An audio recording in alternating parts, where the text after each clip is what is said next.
Eu sou o caminho, a verdade e a vida. Ninguém vem ao Pai a não ser por mim. Eu te glorifiquei na terra, completando a obra que me deste. Bem-vindo a mais um encontro com a Palavra. Estamos iniciando o estudo do Novo Testamento com os 4 Evangelhos. Os versículos que acabamos de ler servem como introdução ao estudo dos Evangelhos de Mateus, Marcos, Lucas e João. Os Evangelhos são as boas novas de que Jesus veio e veio com uma missão. Ele sabia qual era a sua missão. Jesus tinha uma determinação gloriosa de cumprir a obra que tinha recebido do Pai. A história do mundo foi dividida em antes e depois de Jesus, por ele ter completado toda a obra que Deus lhe designou. Quais foram as obras que Jesus fez? Quando ele diz, eu te glorifiquei na terra, completando a obra que me deste, a que obra ele se referia, hein? Encontramos a resposta para essa pergunta nos Evangelhos. Considerando o espaço que os autores do Evangelho dedicaram à morte de Jesus na cruz, essa foi grande parte de sua obra. Mas sua morte na cruz, mesmo sendo tão importante, não foi sua única obra na terra. Ele também nos mostrou como podemos viver nos relacionando com Deus.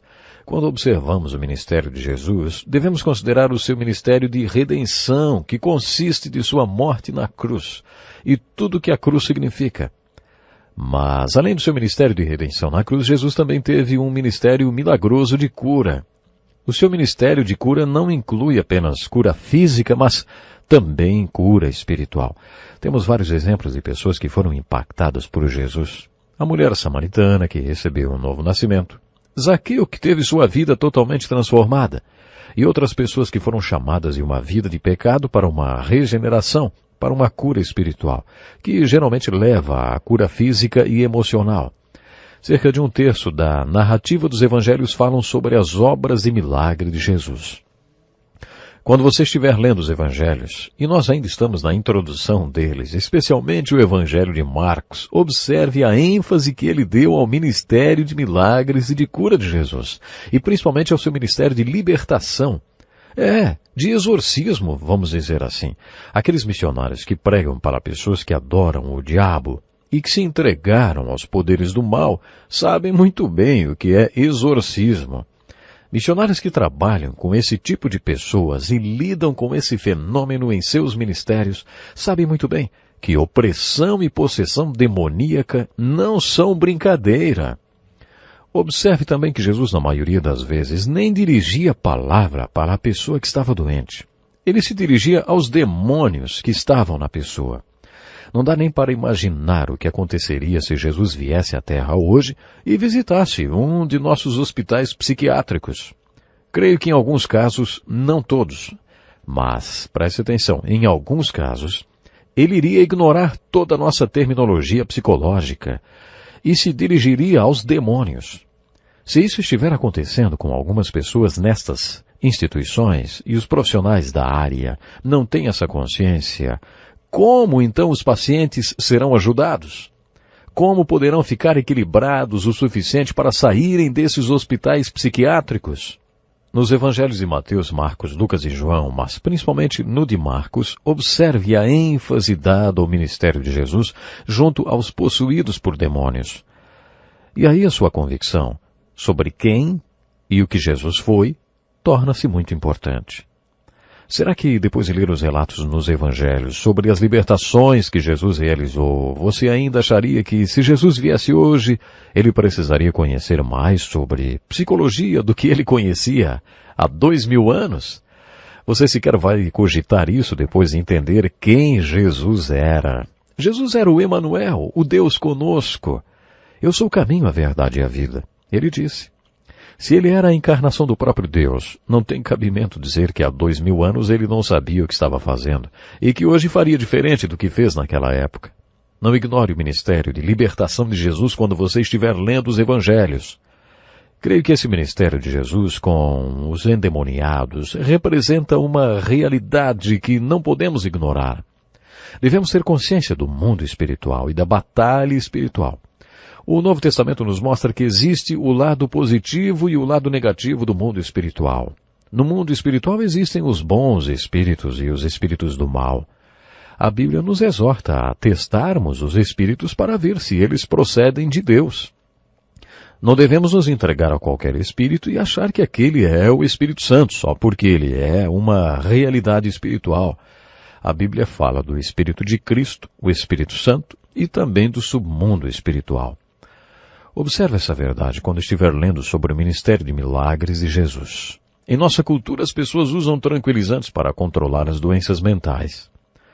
Jesus tinha compaixão pelos lunáticos. Como o homem sequer usava roupas e era controlado por espíritos. Jesus passou algum tempo com ele. Não sabemos o que ele fez ou como ele fez, mas aquele homem foi visto depois com roupas e sóbrio, sentado aos pés de Jesus. Eu fiz um estágio num hospital psiquiátrico. Houve ocasiões em que eu daria qualquer coisa para saber o que Jesus fez àquele homem. Se alguém da sua família ou alguém que você ama fosse o que chamamos de doente mental, o que você faria ou quanto pagaria para ver essa pessoa restaurada, vestida e sã aos pés de Jesus?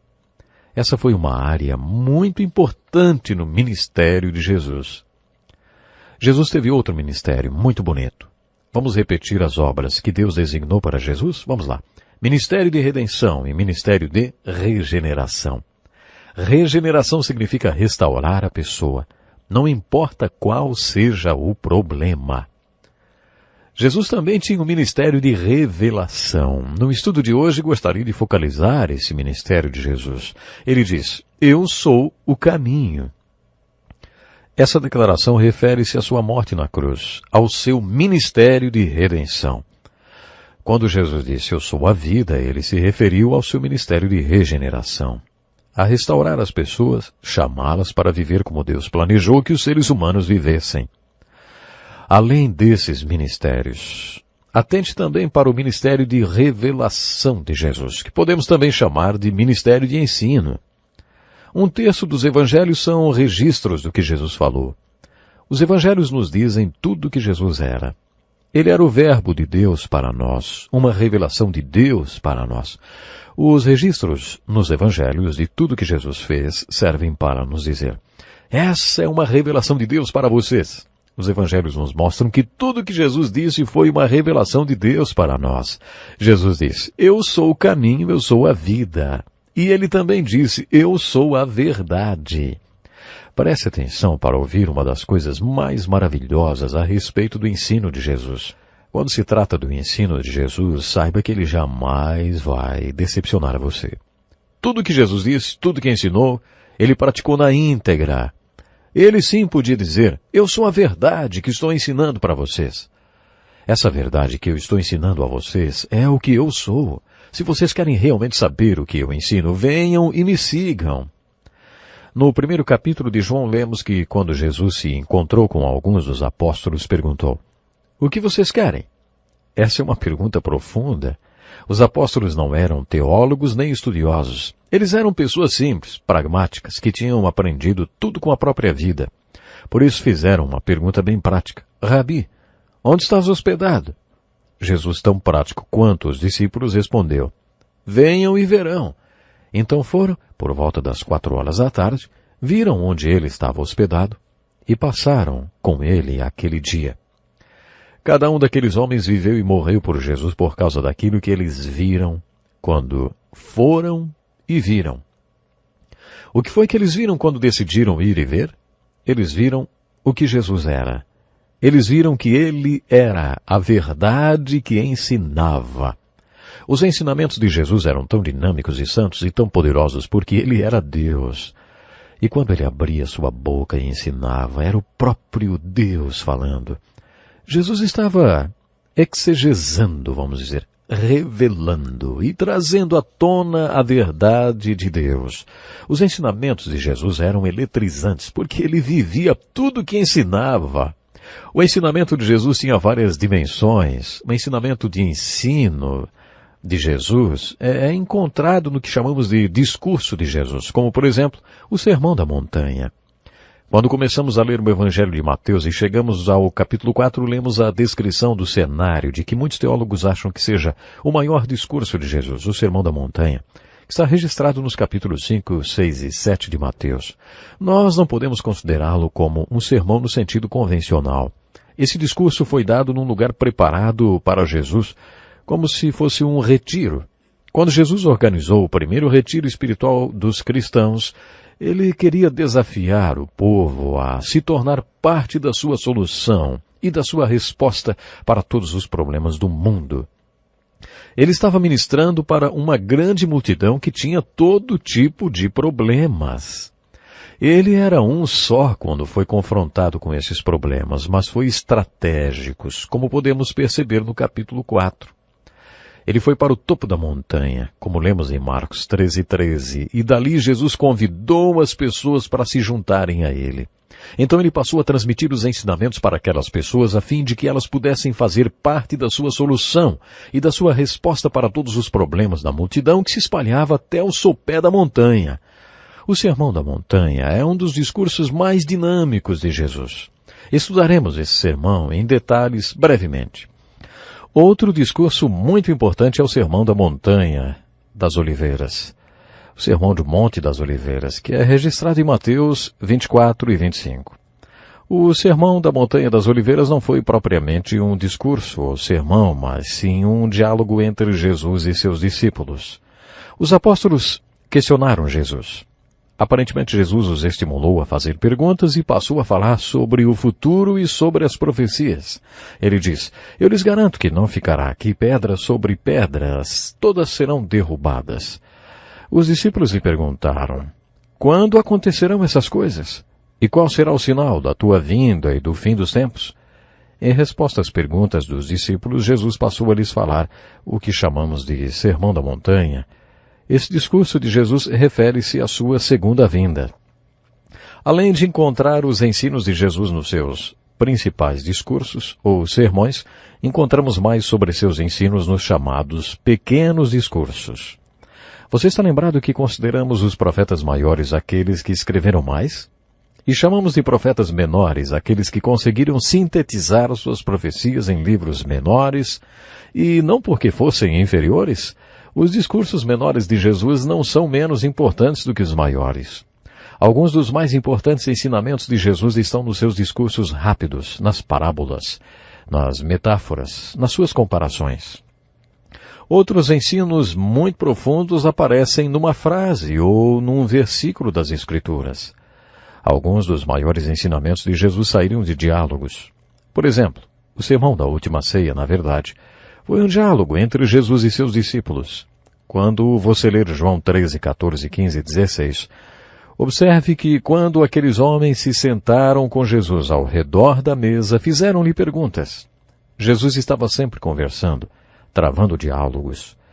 Às vezes os diálogos eram até hostis. Você perceberá que em algumas vezes Jesus discutiu com pessoas que mais tarde o mataram. As autoridades religiosas foram ameaçadas por Jesus. Algumas das afirmações mais profundas de Jesus são respostas ao que alguém lhe disse ou perguntou.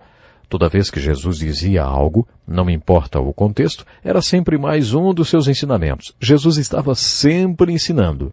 Portanto, observe cuidadosamente os ensinamentos de Jesus quando você estiver lendo os evangelhos.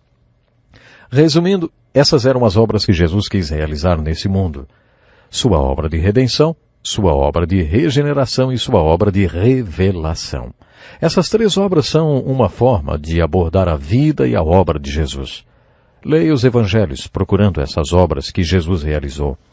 Observe também que Jesus tinha um sistema de valores. De acordo com o dicionário, valor é a qualidade dos objetos pela qual são mais ou menos desejados ou estimados. Vou repetir. Valor é a qualidade dos objetos pela qual são mais ou menos desejados ou estimados. Com essa definição de valor na mente, observe que Jesus tinha um sistema de valores. Constantemente, Jesus mostrou pelos seus ensinamentos, ou por alguma coisa que disse ou fez, ou por suas reações como alguém que tinha valores. Existe uma palavra no Novo Testamento que é muito importante no ministério de ensino de Jesus. É a palavra confessar. Essa palavra vem do grego homolegao, que significa falar ou dizer a mesma coisa. Portanto, confessar, que quer dizer falar a mesma coisa, é algo muito sério. Imagine que um dia sua esposa homenageie você com ofertas queimadas. Você reage deixando o pão queimado sobre a mesa e batendo a porta da rua, não é? Você deixa toda a sua família arrasada e sai. Enquanto dirige para o trabalho, você percebe que não agiu corretamente. As crianças se esconderam e ficaram com medo de sua raiva. Por quê? Porque sua esposa tinha queimado o pão ou alguma outra coisa. Você decide confessar isso a Deus. Pai, eu estava errado, mas o Senhor sabe. Se Moisés conhecesse minha mulher, teria feito mais alguns mandamentos. O Senhor sabe como ela é. Digamos que você continue nessa linha. Você acha que isso é uma confissão? Claro que não. Confissão não é ato de justificação nem racionalização, e nem serve para dizer a Deus que você sente muito. Isso não é confissão. Confissão significa você dizer para Deus, Senhor Deus, o que o Senhor acha do que eu fiz? Se você conhece um pouco a Bíblia, sabe que Deus vai dizer a respeito do que você fez. E daí você repete que Ele disser. Aí você estará falando a mesma coisa que Deus. Você estará concordando com Ele. Isso é confissão. Se confissão fosse dizer para Deus que você sente muito, não funcionaria muito fazer o que a Bíblia diz, confessar a Jesus. Como você poderia dizer a Deus que sentia muito a respeito de Jesus? O que as Escrituras querem dizer sobre confessar Jesus Cristo? Confessar Jesus Cristo significa segui-lo em todo o Evangelho. E quando ele fizer alguma coisa, quando ele demonstrar o que ele é, quando ele disser alguma coisa referente ao seu sistema de valores, você dizer a mesma coisa que ele.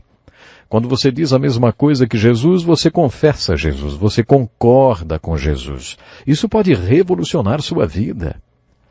Há mais um pensamento que eu gostaria de compartilhar com vocês nessa introdução à leitura dos Evangelhos. É chamado pelos teólogos de problema sinóptico. Isso mesmo, problema sinóptico. Os primeiros 3 evangelhos, Mateus, Marcos e Lucas, são considerados evangelhos sinópticos, porque o conteúdo deles é semelhante. Eles têm o mesmo conteúdo. Lendo o Evangelho de João, você descobrirá que o seu conteúdo não é sinonímico ao encontrado em Mateus, Marcos e Lucas. 90% do conteúdo do Evangelho de João não é encontrado nos outros evangelhos. Muito do que você lê no Evangelho de João não está relatado em nenhum outro lugar. João é o único que nos fala sobre a conversa de Jesus com o rabino Nicodemos e também é o único que conta sobre a mulher no poço. Os teólogos afirmam que o Evangelho de Marcos foi escrito primeiro. Mateus e Lucas acrescentaram dados ao que Marcos escreveu. Tudo que está descrito em Marcos também está escrito em Mateus e em Lucas. Há coisas no Evangelho de Mateus que não estão no de Marcos e há coisas no Evangelho de Mateus que não estão no de Lucas. Por isso, os estudiosos acreditam que Marcos escreveu seu livro primeiro e que Pedro tenha sido sua fonte. Marcos não escreveu muito. Se você fosse um jornalista, aproveitaria muito a leitura de Mateus e de Lucas e depois leria Marcos e veria como Marcos conseguiu falar a mesma coisa que Mateus e Lucas com menos palavras. O livro de Marcos é um modelo de matéria enxuta. Aparentemente, Mateus achou que Marcos não havia falado tudo sobre Jesus e Deus e o Espírito Santo inspirou Mateus a escrever sobre outras coisas então. Mateus tinha uma perspectiva diferente de Marcos. Ele deu ênfase a certas coisas que Marcos não deu. Lucas também passou pelo mesmo processo. Anos mais tarde, João pegou a pena porque achava que havia muito mais sobre Jesus que deveria ser registrado, coisas que não foram mencionadas por Mateus, Marcos e Lucas. Quando João escreveu seu livro, já havia heresias a respeito de Jesus. João enfatizou em seu livro que Jesus era Deus em carne humana, porque o conteúdo dos livros de Mateus, Marcos e Lucas eram sinonímicos e o de João, único. Então estudaremos Mateus, Marcos e Lucas como uma única unidade. Depois, vamos estudar o Evangelho de João. Estou determinado a estudar cada um dos ensinamentos, diálogos e incidentes da vida de Jesus registrados nos Evangelhos. Alguns eventos são citados 3 vezes, às vezes até 4, nos 4 Evangelhos. Mas outros eventos são citados apenas uma vez. Veremos cada um deles na sequência em que estão no Evangelho de Mateus, depois no de Lucas, e analisaremos aqueles fatos que não foram mencionados em Mateus. Como tudo que está no livro de Marcos também está nos livros de Mateus e Lucas, quando acabarmos de estudar Mateus e Lucas, teremos estudado os evangelhos sinópticos. Agora já estamos prontos para estudar um dos evangelhos. Gostaria de começar nosso estudo pelo Evangelho de Mateus. E vou começar passando uma tarefa para você. Se você está estudando a Bíblia comigo, quero desafiá-lo com uma tarefa a respeito dos apóstolos. Você já deve ter percebido que as bênçãos que você receberá desse estudo, aquele aprendizado pessoal, está diretamente relacionado à sua dedicação e ao compromisso com essas tarefas que passarei. Mesmo que você não possa preparar nenhum material escrito, eu gostaria de desafiá-lo a estudar a vida dos apóstolos. Essa tarefa relacionada aos 12 apóstolos consiste em responder algumas perguntas sobre esses homens com quem Jesus passou os 3 anos de seu ministério público. O que esses homens estavam fazendo quando Jesus os encontrou, hein? Quais foram as mudanças resultantes desse encontro com Jesus? O que esses homens estavam fazendo quando Jesus morreu? Onde esses homens estavam quando Jesus morreu? Se você puder, descubra como eles morreram. Em sua opinião, por que Jesus escolheu especificamente esses homens para serem apóstolos? Se você responder a essas 6 perguntas sobre os 12 apóstolos, descobrirá uma bênção devocional. Quando você ver o que o encontro com Jesus mudou na vida deles, então você vai entender como o seu encontro com Jesus deve afetar sua vida. Leia o Novo Testamento com o seguinte pensamento: será que eu realmente nasci de novo? Eu já me converti? Eu já me reconciliei com Deus? Agora que eu conheço mais a vida e o ministério de Jesus, o que tudo isso representa para mim? Tenha um encontro com você mesmo enquanto estiver estudando Mateus, Marcos, Lucas e João. Enquanto você estiver estudando os evangelhos, se ainda não tiver tido um encontro com Jesus, peça a Deus que dê ao seu coração o dom da fé salvadora. Se você já aceitou a Jesus como Salvador, peça a Ele que faça você crescer em fé. Isso é uma coisa muito importante. Você precisa definitivamente crescer em fé. E nós queremos que você cresça em fé. Olha, mais uma vez eu vou lembrar. Se você ouve e estuda a palavra de Deus, você estará crescendo em fé. Contamos com sua presença no próximo encontro com a palavra. Não esqueçam, temos um encontro marcado. Sem dúvida, esse estudo dos evangelhos vai estar abençoando de uma forma espetacular a sua vida. Portanto, não esqueça, hein? No próximo programa, queremos continuar abençoando a sua vida.